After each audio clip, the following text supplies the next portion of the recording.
November 8th, 2018, the campfire erupted near Polga. Battling a 10-acre vegetation fire in the... Flames spread quickly as thousands raced to escape a fiery death. I could hear the embers on the top of the car. I was so afraid. Some in their cars, others on foot, people helping people survive. I could tell that it was going to be the probably most severe fire I've ever been on in my life. The campfire destroyed thousands of homes, leaving nothing but charred ruins. We're alive, and we survived it. Didn't have much left. The fast-moving inferno killed more than 80 people. Let people know we care enough about them to come and do this. Lives ruined and communities left in mourning. Now, wondering how to survive. They deserve us to come back here and build in their honor. But our community pulled together, providing shelter, food, and clothing, helping the survivors recover, rise from the ashes. We all come together as one, and we're the Paradise family. Good evening. Thank you for joining us for this Action News Now special, The Campfire Out of the Ashes. I'm Alan Marsden. And I'm Julia Yarbo. The Camp Fire is the deadliest wildfire in California history, killing more than 85 people and leaving thousands without a home. Tonight, we take a look at our warning system and evacuation plan. We also show you the people of Concal, Magalia, and Paradise rising above the ashes to help each other, as well as first responders rushing to the rescue, saving dozens of lives, and how everyone is dealing with the scope of this tragedy. But we begin with Action News Now anchor Cecile Juliet as she takes us through the first 12 hours of terror. The campfire started right over this ridge behind me. In fact, you can see the burned trees on the hillside. Flames quickly swept that way. What happened over the next 12 hours, nobody could have predicted. Possible power lines down. We have about a 35-mile-an-hour sustained wind on it. This has got potential for a major incident. As dawn broke on November 8th, flames first reported by a PG&E worker raged toward Concal. We have breaking news at this hour. Cal Fire is battling a 10-acre vegetation fire in the Feather River Canyon. Now, this is in the Camp Creek Road area near Highway 70. Shut down Highway 70, 10 and 70. We're not seeing any roads being completely blocked off except for Pence Road. Just south of Pearson, across the Rockford, visible fire. All traffic on Pearson needs to be stopped. Flames raced into Lower and East Paradise. Thick smoke turned day into night, smothering the town with smoky darkness, the only light from the fire. Hopefully we make it out, but I guess this is goodbye to our house. We should go. We should. We're gonna. People grabbed what they could and tried to get out. Cars filled with panicked people clogging the skyway. Flames spread too quickly for firefighters to beat back, their attention now turning from battling the raging inferno to rescues and evacuations. Southbound from Feather River Hospital on Pence is all blocked by fire. It's been 3 hours I've been trying to get down Skyway. The fire is burning on both sides. Terrified people abandoned their burning cars and trucks, and they ran for their lives. Are they coming for us? Come on. Watch out! Watch out! As thousands used all lanes of the Skyway to escape. The whole lower side of Paradise is totally engulfed in flames right now. I barely made it out. There was fire all around me. It was so scary. Heavenly Father, please help us. Some who made it out described driving through walls of flames. We had to drive literally through fire. It was like driving through hell. It was horrible. Not sure if they would make it out alive, choking on thick, heavy smoke, while others were trapped with nowhere to go. Can't see. Can't see, you can't breathe. It's terrible. I've never seen anything like this. If you have family in there and whatnot, you need to pray for them because they are literally driving through tunnels of flames. Flames that were maybe 200 feet high, a ridge of them behind the Kmart, Save Mart shopping center. All those trees were just on fire, and I just knew Kmart was toast. Oh my God. One woman stuck with dozens of others in a Paradise parking lot. Tears of shock and relief as she realized she had survived. By 6:30, the campfire threatened the southeast side of Chico, and Paradise was gone. If one picture could summarize the day, this might be one picture there. As night fell, flames approached Highway 32 below Forest Ranch before burning back into Lower Magalia, leaving a trail of ash and devastation in its wake. Cecile Juliet, Action News Now. Well, those first 12 hours were make or break for the people of Concal, Magalia, and Paradise. Action News Now weather anchor Court Klopping shows us the timing of the campfire and what made it move so quickly. The morning of November 8th, it all started at 6:30 a.m. on Camp Creek Road in Polga, just off of Highway 70. But in that first 2 hours that the campfire burned, it rapidly spread through areas of Concow and into the town of Paradise. Over that next 12 hours, the fire then spread up towards Magalia, towards California Highway 99 and towards Highway 32. During that time frame, there are estimates that the fire did grow at a speed of 80 football fields per minute. And what led to this fire rapidly spreading? Well, the conditions that morning were ripe for fire danger. Dangerously dry fuels were observed. That did allow the fire to catch very quickly, and humidity was extremely low, allowing for the fire to grow rapidly, as well as gusty winds out of the northeast up to around 50 miles an hour. In fact, in the Feather River Canyon that morning, the Jarbo Gap weather station saw a gust of 52 miles an hour. Now, as those gusts came through, they also pushed strong gusts through favorable canyons throughout the Feather River area, and that allowed the fire to grow rapidly. And of course, that did cause that fire to spread into areas of Paradise within 2 hours of the fire start in Polga. Court Klopping, Action News Now. And as Court just explained, the campfire spread at an alarming rate through populated areas. And that's why sounding the alarm as quickly and loudly as possible can mean the difference between life and death. I knew that whatever I had to let burn or whatever, we had to make it down that hill. Reliving November 8th is emotional for Amber Madsen. She finds some normalcy here with her 2-year-old son. She says just after 7 a.m. the morning of the campfire, the sky was an orange hue. She heard crackling, called her husband to ask, is Concow burning? So I leaned forward to look out the window and I noticed that my neighbor's house had caught fire. Madsen does not have cell service, but did register a home phone with the Butte County Emergency Alert System. She says she never received an alert message. With flames just feet from her home, she barely had time to grab her son and go. Paradise home and business owner Lori Crowder barely made it out as well, but she had a head start. At 8:31, I received the code red notice. Due to the fire in the area, an evacuation order has been issued for zones 2, 6, 7, and 13. If assistance is needed in evacuating, please call 911. Crowder, her husband, and dogs are all safe. I no longer have my home. I no longer have my business. Since the campfire, there has been no shortage of stories of escape, and those who say they did or did not receive any emergency alert messages.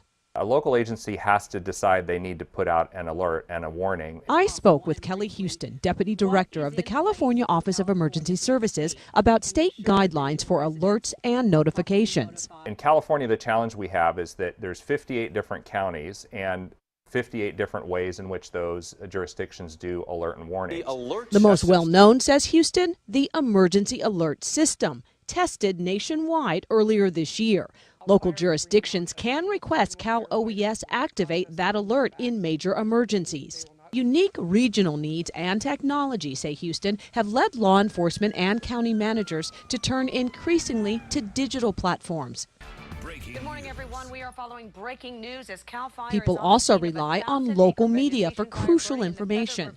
Action News Now mobile app users received alerts of the campfire evacuations as early as 7:44 a.m. People don't listen to the radio or watch terrestrial television. They may not have a smartphone, or in some cases, the fire in this case may be moving so fast it's burning down cell towers that would be used to send out a wireless emergency alert. Cal Fire Captain John Gaddy arrived on scene near Polga shortly after 7:20 a.m. He describes the campfire as a different animal, at times moving as fast as 7 miles an hour. He says during the campfire, information about the intensity, direction, and threat was immediately passed directly from the Cal Fire Incident Commander to local law enforcement. So they looked at a map and said the fire is going to this point. I would advise, or we should evacuate. How best to get that information to everyone in danger? The Code Red Emergency Alert System is currently used by the city of Chico. Butte County uses the same platform. It is administered by the Sheriff's Office. Action News Now spoke often with Sheriff Corey Honey throughout the campfire. He says his agency is responsible for alert messages to unincorporated areas. The town of Paradise has the ability to send its citizens alerts. The morning of the Camp Fire, he says, was challenging. This particular event was unprecedented. It moved so rapidly, the resources were overwhelmed almost immediately. And so we were trying to help Paradise trying to help us. We were all trying to get as much information out as we possibly could. Literally, we were dispatching fire trucks to knock on doors and just pick people up and take them out of there. Houston says after large-scale emergencies, all agencies involved prepare an after-action report. To make sure that the next time this happens, that it's done better and it protects people more than it did before. It would be great to have a siren warning, almost like a tornado siren. And that's not improbable. The 2015 Valley Fire prompted Lake County to install 4 sirens to warn of fire. The county's emergency services manager tells me crews placed those sirens this summer. Sirens have yet to be fully tested and protocol put in place, but they will be in conjunction with Lake County's existing digital notification system. No one system works for everybody. You have to have kind of a multi-layer approach. And even then, you're going to get people who aren't tuned in to what's going on, they're not listening, or if they are, they'll refuse to heed your warning. The potential for this to happen again to a large community is there. So I think we should revisit everything with regards to telling how we should get people out. But even after the warning sounded, getting out was not guaranteed. Action News Now anchor Lauren Martinez examines the evacuation routes and what's changed over the past 10 years. Thank you for all your wonderful blessings you have given us. 14-year-old Dallin Parrott prayed as his father Blaine drove through what so many described as hell. Okay, keep your windows rolled up. In another car, Blaine's sister said a prayer of her own. Heavenly Father, please help us. An evacuation that unfolded on a massive scale that authorities say was the worst-case scenario. Because of the progression of that fire, it went 6.7 miles in an hour and a half. At that speed, Paradise could no longer evacuate in phases as planned and rehearsed. Instead, Paradise, Magalia, and Concow evacuated at once. When you have, say, 26,000 people in Paradise plus another 13,000 in Magalia trying to come down through the town, you're going to get pinch points and bottlenecks. And that's exactly what happened. It's been 3 hours I've been trying to get down Skyway.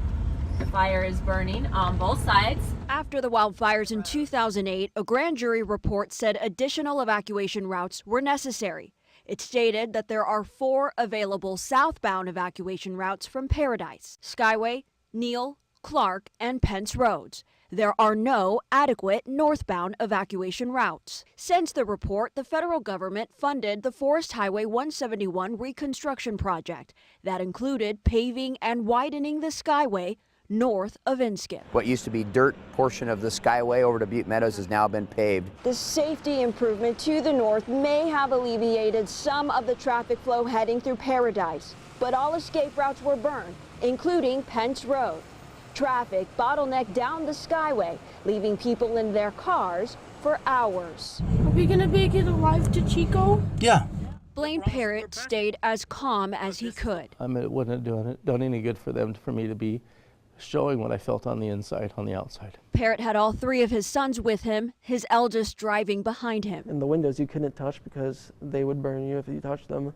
That's how bad it was. It's amazing how none of the cars that were driving up Skyway broke down or burned. Public Works Director Mark Maddox directed traffic off the Skyway and Pearson Road for 5 hours that day. I don't think you'll find anyone that says this was a perfect evacuation. There was traffic and there was waiting and it was traumatic. He stands by a decision made in 2013 that reduced 4 lanes into 3 in the downtown district. People like to say 4 to 2 lanes, but we have 3 lanes and they were fully utilized in this event. And the addition of a 4th would not have been practicable based on this incident and the need to evacuate traffic off of Pearson as well. But was a mass evacuation considered before reducing the lanes? They thought the same thing we did, that, oh, Paradise will never burn. I mean, the whole town would have to burn in order for that to be an issue. And the issue happened. The day of the Camp Fire, police made the Skyway one way out of Paradise. So afraid that the car was going to go on fire and my husband's behind me and I can't get a hold of him. I'm so scared. Oh, I'm so scared. It's awful. I understand. The horror will stay with many especially for families who lost a loved one. The thing to keep in perspective is that even though we lost too many lives, being 86 now is what the number is, out of it, bud. It could have been a lot worse. Blaine had what thousands had on their minds. That I just wanted to make it through alive with my boys. A prayer for the Parrott family. Clear sky, guys. That was answered. Made it through. That's amazing, you guys. So what caused the deadliest and most destructive wildland fire in our state's history? Almost 2 months after the Camp Fire, the only thing CAL FIRE will say is it's under investigation. But I learned that the focus appears to be on a damaged PG&E electrical transmission tower, damage PG&E itself acknowledges. And now, Action News Now Storm Track. On the morning of November 8th, the red flag warning was in effect. We've got big concerns for high fire danger across Northern California today. In fact, critical fire danger on the way. One spark could spell disaster, and around 6:30 a.m., disaster struck near Pulga. CAL FIRE isn't saying what sparked the fire, but Bay Area attorney Dario DiGataldi says he knows. His firm represents hundreds of Camp Fire victims in multiple lawsuits against PG&E. It does not take a rocket scientist to figure out that there was a problem with the jumper cable coming into contact with the tower, with the support extension. DiGataldi is talking about a PG&E electrical transmission tower perched on a ridge above the tiny town of Pulga. It's where the Camp Fire started and where PG&E reported to the California Public Utilities Commission they had an outage minutes earlier. DiGataldi says photographs of the tower clearly show signs of a support arm failure that sent a high voltage line into contact with the metal of the tower, sending hot debris to the ground below, starting the Camp Fire. And in a recent additional filing with the CPUC, PG&E essentially confirmed all that, except the part about starting the fire. PG&E stated that a suspension insulator supporting a transposition jumper had separated from an arm on the tower, and that it found a broken C-hook attached to the separated suspension insulator. PG&E also observed a flash mark on the tower. And in addition to all that, CAL FIRE says there may have been a second ignition point separate from the Pulga Tower area. They won't say where, but an emergency dispatch just after 7 a.m. suggests Rim Road in Concal. Engine 2161, based on the fire watch cameras, it's possible there's a second fire in the area of Rim Road, just east of Concal Reservoir. In the CPUC filing, PG&E said this about the second location, that it observed a pole and other equipment on the ground with bullets and bullet holes at the breakpoint of the pole and on the equipment, as well as wires down, damaged and downed poles, and snapped trees on top of the downed wires. PG&E is refusing Action News Now's request for an interview. Meanwhile, DiGataldi says as far as that tower above Pulga, he's certain the evidence will show insufficient inspection and maintenance by PG&E. These steel structures don't collapse by themselves without some kind of problem in either the design or the maintenance. In a written statement, PG&E said, "We look forward to the opportunity to carefully review the CAL FIRE report, which has not been made public yet, to understand the agency's perspectives. In the meantime, we will remain focused on helping the community who was impacted by this wildfire to recover and rebuild." Meanwhile, a federal judge gave PG&E until December 31st to explain the role it played, if any, in starting the Camp Fire. Well, many of you called and emailed Action News Now asking why tanker planes did not attack the Camp Fire more quickly. The answers when Out of the Ashes returns.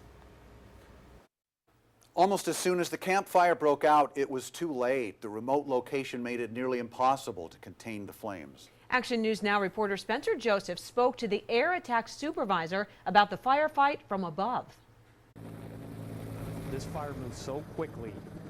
It moved almost 7 miles in an hour to hour and a half.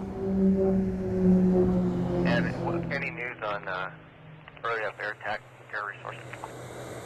As we took off from the airport, we turned the corner and I immediately saw the smoke column. I could tell that it was going to be probably the most severe fire I've ever been on in my life.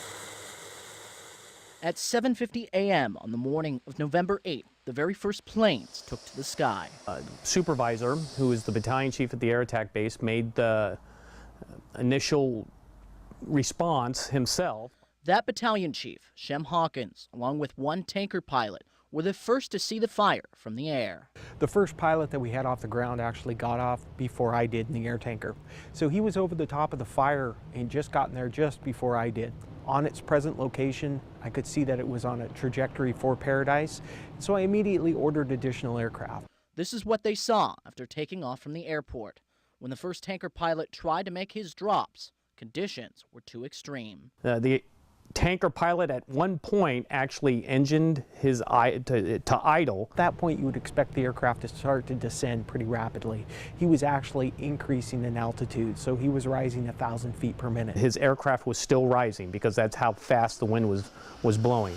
Then he immediately met some bad air and felt some extreme turbulence in the aircraft. That's when we had to make the determination to shut the fixed wing down that morning. Battalion Chief Hawkins stayed over the fire, calling helicopters to protect evacuation routes. So I was in communication with the incident commander, letting him know where the fire's location was, and also advising on evacuation. They did bring in helicopters because they can get underneath that smoke column. And we started putting those helicopters in play to protect the evacuation corridors. And as people evacuated, they wondered why more planes weren't flying. I'm happy to see a lot of fire engines going up, but I like to see a lot more Airbuses in the air. Just after 12:30 in the afternoon, air tankers returned to attack the flames from the air. Because up until that point, we were just trying to save people's lives and get them out of the area. We weren't even worried at that point about controlling or trying to contain the fire. They dropped 69,000 gallons of retardant that day. They actually had 9 air tankers flying between 12:40 and cutoff time. And for Chief Hawkins, he explains with emotion in his voice how this firefight meant more to him because he was over Paradise, the place where he grew up. But I do have that heartfelt compassion for that community because I did grow up there. And I know those people. And so when you're over the top and you see that situation developing, you want to make sure that you do the utmost to be able to provide that service that you can to protect life and property. There's not. Simply put, if we had had every aircraft airborne over the top of the fire when it started, I doubt we would have been able to stop this fire. Well, battling countless wildfires and seeing death and destruction firsthand can take a toll on even the most seasoned first responders. Our Haley Watts spoke to some of them about what they're going through and how to cope with it. I saw a huge plume of smoke over Paradise, and I thought to myself, this is going to be a bad day. From a bad day to this. What you're looking at is body cam footage of what Deputy Aaron Parmley believed to be the last moments of his life. I've never been in a situation before like I was that day. Never. Not once. It wasn't just self-preservation that kept the Butte County Sheriff's deputy moving when the campfire roared out of Pulga and swept across the foothills. I had 3 nurses in the back seat and then a nurse and a CHP officer in the front seat of my car. And when I jumped into my car, I noticed something was wrong. Their only choice was to run. Couldn't see very far. It hurt to breathe. Embers were landing in our hair and hurting really bad. Through luck or maybe a miracle, a bulldozer came along. Let me get in! Yeah, come on. But the escape was just the beginning. Parmley went back to get people out of Magalia, stopping just once on a personal rescue mission before the campfire took his home. I grabbed this jacket. I grabbed my cats. I have 2 cats. And I grabbed a blanket and an old sheriff's office hat. I never noticed that I was hungry. Never noticed I was hungry. I never noticed that I was thirsty. I was too focused on what am I doing next. I kind of had to just get through it. I couldn't not do anything because I have to evacuate Magalia. I have to evacuate Paradise. I have a job to do. Sounds impossible, but his reaction is a common one. Getting through the first 24, 36 hours, it didn't really faze anybody in regards to like, oh, I need to think about my food, my hydration, or anything like that, because it was so fast paced. It's when you're going into day 3, day 4, and especially that initial toll coming off the next day of seeing that extreme amount of devastation. Day 3 is when you definitely start to need to start talking to everybody. At one point, after they'd been on for about 3 weeks, we had to start thinking about ordering them to take days off. That was an interesting thing because none of them wanted to leave. They all wanted to stay working. They all wanted to keep coming to work and doing the job. They're committed to this community. More than 100 first responders kept saving lives, saving homes, all the while knowing their own were gone. We had to watch out for each other, had to keep an eye on each other, and where someone might be having some difficulty, we needed to intervene to see what we could do to take care of them. We put a team together internally to start helping those individuals secure first short-term housing and then longer-term housing to start dealing with some of the immediate financial needs, as well as some of the basic necessities of life like food and clothing and things like that. Some firefighters tell me the best way to cope with the trauma is to keep talking about it. Looking death in the face, walking away from a life reduced to ash, I asked first responders, is this really what you signed up for? We made a commitment to the community that when we took this job, that we would come on and do everything we possibly can. And being a firefighter is more of a calling than a job. So it's not that you're forced to do it, it's because you want to do it. We're no longer running on adrenaline. I think we're running on commitment. Commitment to this community, commitment to doing the best job that we possibly can. I, to this day, have never had a second thought about this career that I've chosen.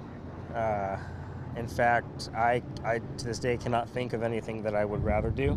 Haley Watts, Action News Now. Well, with evacuation orders now lifted, many are going back to their homes. Action News Now reporter Elizabeth Zeladone shows us how people of Concal, Paradise, and Magalia are now looking toward the future. This sign welcoming neighbors back to the town of Paradise has more meaning now than ever.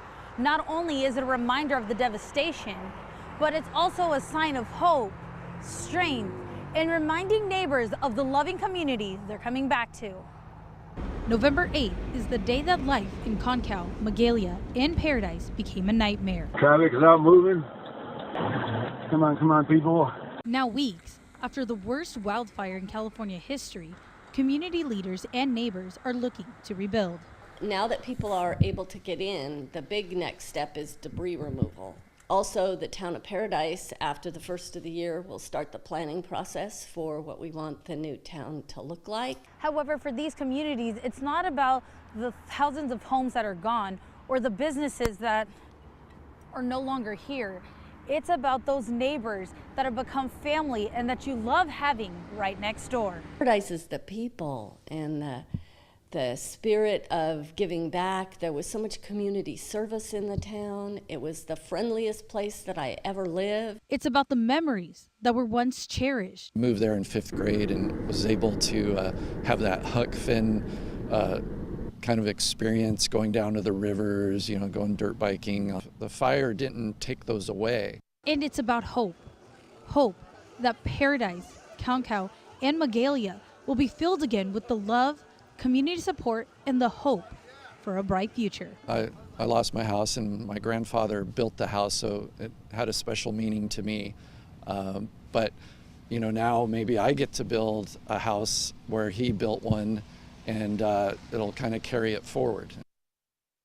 Now, if you'd like to take part in those town meetings to discuss the new look of Paradise or anything to do with Magalia and Concal in its rebuilding process, we'll keep you updated with the dates for those meetings on our website, actionnewsnow.com. In Paradise, Elizabeth Zeladone, Action News Now. Butte County Sheriff Corey Honey was front and center during the campfire. Stories and even memes about him quickly went viral. Action News Now anchor Debbie Cobb caught up with the sheriff and talked to him about his newfound fame. There was one man who took charge when the campfire broke out, Butte County Sheriff Corey Honey. But not even 26 years of law enforcement experience could prepare him for what came next. Action News Now anchor Debbie Cobb met with him in Paradise to find out what went wrong, what went right, and what's next for the man who's seen his share of disasters. Got off the phone with dispatch. I advised them to make sure they get that code red done. You were looking at the campfire the first hour, no one knowing the catastrophe that would lie ahead. Sheriff Corey Honey was having a cup of coffee at home and reading emails. You're going to be accessing the snap list for anybody that needs help up there. Then the calls started coming in, and he immediately started heading up the Skyway. On the radio, the fire was going in all the different directions. It was hard to, it wasn't moving in one single direction. It was just threatening, multiple communities.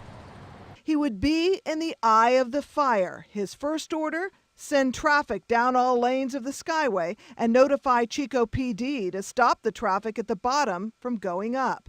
Working feverishly with his daughter, a Paradise police officer herself, to get people out. When a call came in, he says he will never forget. Those radio transmissions where I was hearing our deputies talk about how they needed fire immediately at their location, and the response back was that there was no resources, that there was no fire engines to send, and that they were going to need to abandon their vehicles and seek shelter. And I remember distinctly thinking to myself, I may never hear those deputies again. That may be the last time we ever hear from them again. He headed toward them on Clark Road. It's very dark, very smoky, hard to see. Ash is raining down, and then embers start to rain down. And the intense heat. And I remember specifically the heat from the outside of the vehicle. You could feel it distinctly inside the car. The fire was swallowing Paradise, and the sheriff prepared for possible evacuations in Thermalito and South Chico. The fire was accelerating at the rate of a football field a second. In many respects, we were dealing with something that outpaced our resources so quickly. And as I've said before, this thing was outrunning us before we even knew we were in a race. And the lessons would be costly. More than 80 souls lost. Sheriff Honey says there are lessons to be learned, a multi-layered warning system. So when technology fails, in this case, cell phone towers being burned down, there is another way of notifying people and improving infrastructure by designing wider roadways. When it is rebuilt, it won't be the same. This event will have changed, I think, our community forever.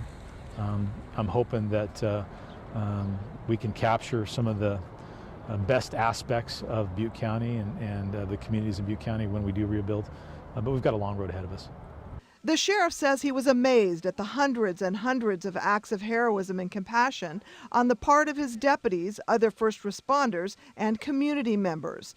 As for his future, he's become somewhat of a celebrity. One restaurant has gone as far as to put up a jumbo card for him with his picture. One comment suggesting he be Time Magazine's Man of the Year. To that, Sheriff Honey humbly said, in all honesty, I'm kind of looking forward to getting back to my primary job of fighting crime and preventing crime. On special assignment, Debbie Cobb, Action News Now. And when Out of the Ashes returns, we take a look at how survivors are reacting to seeing their homes for the first time. And we look to the future to see how Chico City leaders are preparing for a permanent population spike. In the days after the Camp Fire, Concow, Magalia, and Paradise were ghost towns. The evacuation orders have been lifted, and people are getting their first looks at what's left of their homes. Action News Now reporter Christina Vitale caught up with a few of them. Almost 14,000 structures were destroyed. Over 50,000 people were displaced. But as evacuation orders were being lifted, people were able to come back after weeks of being gone and see their homes for the first time. Rougher than I thought it would be. Becky Dresser was out of town when the fire hit Magalia. It's the loss of home. It's a loss of a home. Mark told Action News Now what was going through his head as he was driving the Skyway to see what was left of his home. As we came into Paradise, starting to see the devastation, yeah, it was overwhelming for my daughter, and I just stayed strong for her, and it was surreal. It was like driving into a war zone. It was hard pulling up to my driveway. Very hard. Probably the hardest thing I've ever faced. Seeing your neighborhood with just chimney, chimney, chimney, chimney everywhere, and nothing left. Finally, we saw one house right over there that survived. And again, the same thing. One house survived, everything around it just completely gone. Only chimneys. Lois Jervis from Paradise experienced the same frustration. It was crazy, you know, the emotion of seeing that house and then ours. It was hard. Along Pence Road, some houses were spared by the fire, like this one, which is still standing and the grass is still relatively green. Lois said this house was almost an exact replica of hers, which is on this side, but was completely taken by the campfire. They were built the same way by the same contractor. It was just the way the fire went around. This whole neighborhood was destroyed, sparing only 2 houses. But for homeowners that have something still standing, the shock hits just as hard. Like Jonna Bradford Howes from Magalia. I'm actually shaking because it doesn't feel real. And with all the devastation that's happened, to come home and actually see my house, I mean, I'm trying not to cry. Summer Baker's home is still intact, but her childhood home next door is nothing but ash. My dad built it, and he was a contractor and he passed away in February. So it was just, you know, like two-story custom log cabin overlooking the canyon. And he's not here, which I'm thankful that he didn't have to go through this because it would have broke his heart. It's impossible to look at the devastation without remembering all the memories. That's the hardest part. Christina Vitale. But they're there. Action News Now. They'll be with us. Well, many campfire survivors flooded into Chico. A city meant to support 90,000 must now figure out how to accommodate thousands more. Action News Now reporter Stephanie Lynn looks into the city's possible plan. That tension's going to continue to be there, and we have to try to figure out the balance. Chico City Manager Mark Orm has his hands full. Fire, police, public works, how can the city of Chico help with the debris removal component, because I know we're going to be asked to help. Along with the debris removal, you have transitional housing. How will the city deal with the sudden 20% surge in population? How many individuals are we able to support without relinquishing our high quality of life that we have here in the city? It's a delicate balancing act. We want to love on them and console them and help them, but we also have a public to serve. And right in the middle of that tension is patience. The increased traffic, for one, now putting that patience to the test. Preliminary estimates are we're looking at maybe anywhere between 20 and 25 additional vehicle trips per day. Chico Public Works Eric Gustafson expects the roadways to take a hit. So that's a significant impact and growth. They're taking video of the roads to track their deterioration, but it's no overnight fix. We can't just widen roads overnight. That takes a lot of review and, of course, funding. But we could quantify the data that we have and reach towards those larger projects. As for permanent housing, the city manager says that would need to be answered by Paradise. But Chico is supplying some transitional housing. The cost of all of this still being calculated by the city, but the city manager does tell us that he expects an $800,000 drop in revenue collected from property taxes alone. When a tragedy or a disaster occurs within a county in the state of California, the property tax hit is shared by all taxing entities. Now, the disaster didn't necessarily occur within the city limits. We had some fire enter the city limits, but the disaster that occurred in Magalia and Paradise, that cost burden is shared by all the entities. There's personnel costs. I know we've got to be over $1 million of just personnel time spent. And up to another $1 million loss in revenue collected from the transit occupancy tax. That's a 6% tax for overnight stays in motels, campsites, and RV parks that applies to the thousands of new people living in Chico. Because with the long-term stays, once an individual goes over that 30-day period of being in a hotel stay, the TOT goes away. That's money lost for Chico City Police, Fire, and Park Services, an impact that Orn says state and local legislators are aware of. I think we have a good opportunity to make sure and shore up these areas that were really weakened through this time. In an ideal situation, the city manager expects most evacuees to have returned home in 5 years. But till then, he and others who run the city continue to learn as they go. It's something that I would never wish upon any other city manager. But needless to say, these things do happen. With a plan to pay it forward if and when the time comes. Hopefully we can help others when they're going through this because we have the level of experience now. In Chico, Stephanie Lynn, Action News Now. Campfire victims are adjusting to their new normal in the aftermath of the fire. Action News Now reporter Laura Eng spoke with some evacuees about what life has been like since the campfire. I don't think any of us will ever be the same. I think that's too much to ask. I think it's impossible.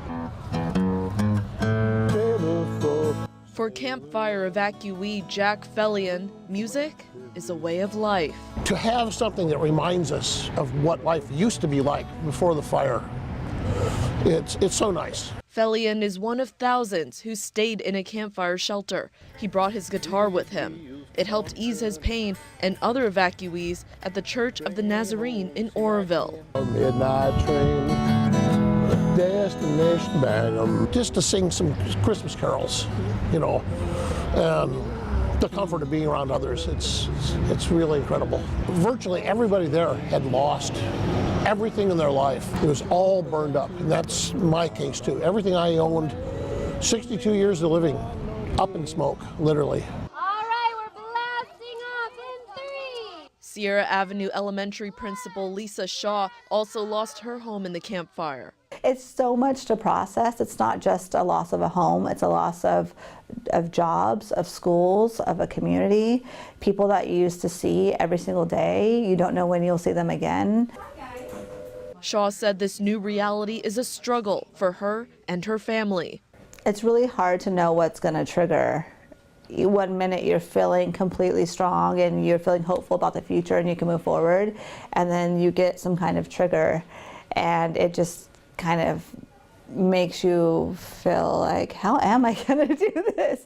Going back to school has been a little bit of a challenge and has been a little bit of a trigger for one of my children. So working through that with him has caused a challenge. Butte County Behavioral Health Director Dorian Kittrell said it's normal to feel this way. I just can't stress enough how important it is for parents to get their children as best as possible back to a normal routine. Kittrell emphasized giving children physical ways to cope with their loss. Let them be a part of something.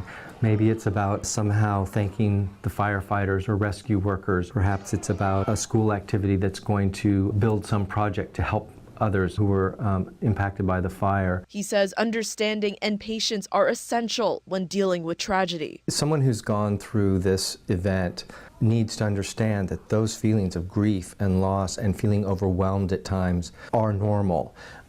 So we do anticipate that there will be people who need more supports in the future to come. I'm here at the Silver Dollar Fairgrounds in Chico, the last remaining shelter for campfire evacuees. And the Red Cross tells me there are at least 600 people registered at this shelter. Dean Breckheisen lost his home in the fire. He said it's been challenging to stay in a shelter all this time. Not being able to sleep, only sleep 3 or 4 hours because, like I said, the light's shining in my eyes and they cracked the door and the heater's going about every 5 minutes and it's noisy. And then trying to talk to a Red Cross worker, which it goes in one ear and out the other. He's trying to get a trailer so he can leave. How do you move on from something like this, if at all possible? That's what I'm trying to figure out because, like I said, the rent and anything to live on the outside of this shelter is not available. So I don't know what to do. No phone. It's a nightmare, and it's something you just will not ever forget or come out of. Like I said, I will move on, but I'll never forget. You know, you can't forget this. Laura Eng, Action News Now. During this time of hardship, loss, and tragedy, our community has stood strong together. When the campfire Out of the Ashes returns, we'll show you how people from across the state and country have helped the survivors. Almost as soon as the campfire broke out, the community began coming together. Action News Now reporter Luna Nosh shows us how many did whatever they could to help those in need. From toy drives to making a Phoenix made entirely of keys, the community has really showed what it means to be Butte strong. It's just amazing to see everybody, you know, open up to us and help us out. You know, we're both business owners in Paradise. It's been very heartwarming how much the community has opened up and helped. Children are one of the main focuses for people with giving hearts. This year we're trying to make it a lot bigger. We're hoping to cater to the 2,400 kids that have been grades K through 8 that have been displaced by this tragic campfire. Well, we were involved in the Paradise Fire, and I know a lot of people have lost everything. So I do this every year, so I just wanted to give to those people that have children. So my husband and I woke up one morning and we thought we could do this. We could try to help and try to make a difference and hopefully spread some love and happiness this holiday. And so far it worked. It's been pretty cool. The response from the community has been amazing. While thousands of toys have been donated throughout the community, one Chico State student had a special delivery. Mary Walmark, who is a manager of student life here, decided to email the president of Zappos and tell him the situation, and we had 3 brand new pairs of shoes. Next day aired, Friday morning, and so now Aaron's got more interviews and he's got plenty of shoes to choose from. I'd like to thank him so much. It's very appreciated. Hopefully it helps me get a job and I don't have to worry about trying to find shoes right now. The campfire ravaged through more than 150,000 acres, leaving hundreds of business owners displaced. I put an ad on Facebook saying that we could host a displaced barber because I figured if I could help one person that would make a big difference. It's just one day it was fine, the next day everything's gone, so it's just move on from here. It's a neat community. It's going to take time, but we'll be back up there. If it takes months or years, we're going to help him rebuild his life. It's going to be a really great experience for everyone involved.